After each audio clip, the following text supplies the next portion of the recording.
كلنا عندنا نسخة تانية من نفسنا، نسخة لو عرفنا نوصلها حياتنا كلها هتتغير. النهاردة ملخص كتاب صغير لكن مفعوله كبير. في زمن كل حاجة فيه سريعة بيجي كتاب زي نظرية الفستق علشان يقولك استنى، فكر شوية، غير طريقة نظرتك لنفسك، للعالم وللناس. النهاردة هشاركك أهم الأفكار اللي غيرت تفكير الآلاف ويمكن تغير تفكيرك أنت كمان. المحور الأول: أنت أكبر عدو لنفسك. أحيانا مش الناس اللي بيوقعونا، إحنا اللي بنوقع نفسنا. أفكارك السلبية، صوتك الداخلي اللي بيقولك مش هتقدر، مش كفاية، اتأخرت. الكاتب بيقول إن كل إنسان عنده برنامج عقلي بيشتغل تلقائي، لكن المشكلة إن البرنامج ده غالبا مليان أخطاء.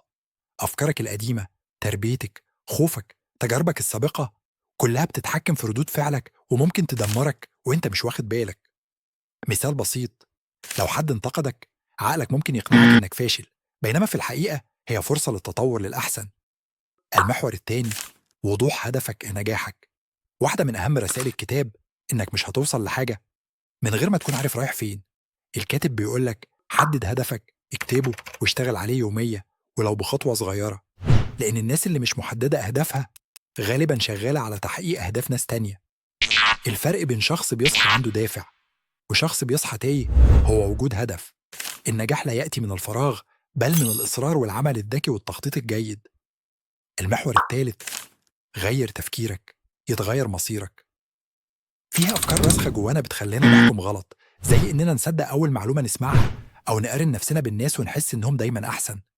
حياتك ما هي إلا نتيجة قراراتك، وقراراتك جاية من تفكيرك. لو كل يوم بتفكر بنفس الطريقة، إزاي تتوقع نتائج مختلفة؟ لذلك يدعو الكاتب للتفكير الإيجابي وتحويل الأفكار السلبية لفرص للتعلم والتطور والنمو. كما أكد إنك إن كنت تفكر بإيجابية وتركز على النجاح، ستزيد فرصك في تحقيق أهدافك. كل قرار صغير بتاخده بيكون مستقبلك. مش لازم تبص للقرارات الكبيرة بس، لأن التفاصيل الصغيرة هي اللي بتصنع الفرق. قررت تسهر، ده هيأثر على يومك. قررت تأجل، ده هيأثر على فرصتك. أنت مشروع قراراتك. المحور الرابع: قيمك هي بوصلتك. واحدة من الأفكار الجميلة في الكتاب إن كل واحد فينا عنده بوصلة داخلية اسمها القيم. قيمك الحقيقية هي اللي بتخليك تقرر تشتغل فين، تتعامل مع مين، وتعيش إزاي. كما أشار الكاتب أننا كثيرا ما نحكم على الناس بناء على مظاهرهم أو كلماتهم دون معرفة القصة الكاملة، وأن من الأفضل أن نحاول فهم الآخرين قبل إصدار الأحكام عليهم، وأن التعاطف والقدرة على رؤية الأمور من وجهات نظر مختلفة بيساعدوا على بناء علاقات أفضل.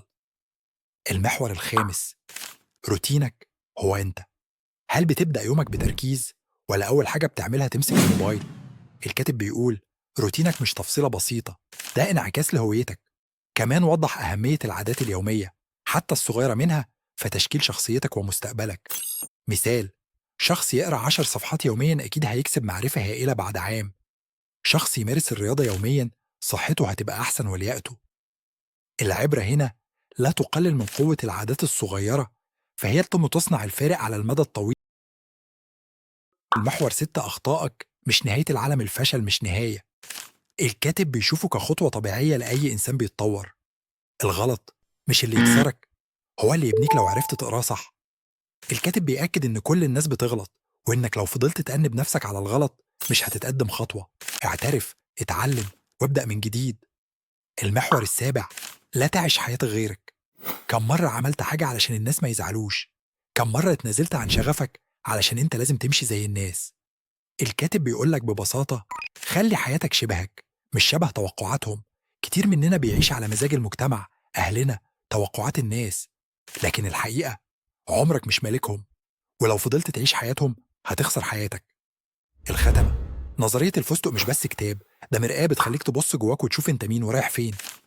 لو فكرت، راجعت نفسك، واخترت تكون نسخة حقيقية منك، هتكون أخدت أول خطوة في الطريق الصح. كلنا جوانا نسخة أقوى، أوضح، وأنضج. دور عليها وافتح الفستق.